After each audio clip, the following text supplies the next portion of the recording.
Hello, my name is Dane Parchment, aka DevsCom, and welcome to my tutorial video, What is HTML and HTML5? Do not expect to be seeing any code in this video. I do not want to jump straight into coding yet. First, I want to get your brain ready for HTML. The best way to do this is to learn about HTML, not coding it. Once we touch off on the basics of what HTML is and isn't, we will then jump into the realm that is computer and web programming. So, what is HTML? Well, at its basic form, HTML is simply the World Wide Web Consortium's recommended markup language for web content. This is because it is easy to use, flexible, and can work cross-browser and cross-platform. That simply means it can run on all web browsers and on both the PC and Mac, also on the Linux machine. A markup language, however, is not a true language. In fact, it is not even considered a programming language. But hey, do not despair. That simply means it will be easier for you to learn and easier for me to teach. Now, a markup language actually uses tags to literally mark up a page for you by utilizing special keyword tags. Now, by keyword, I mean that you cannot create your own tags.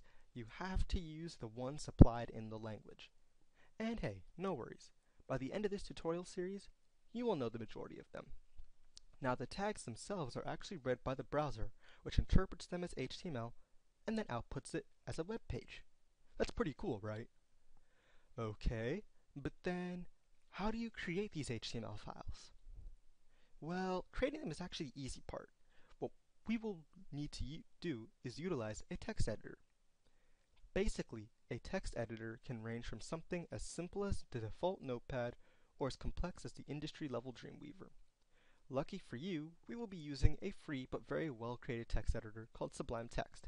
Now, for Mac users, I do use a PC, but Sublime Text is cross-platform, and so you guys can download it.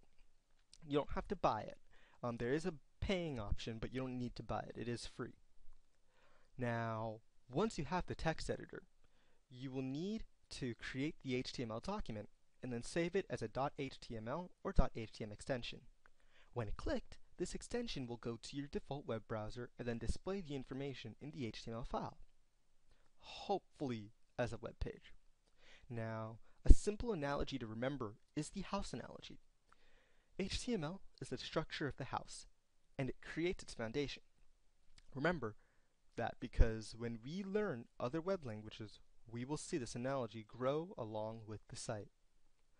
Okay, now we know all that, but what can HTML actually do?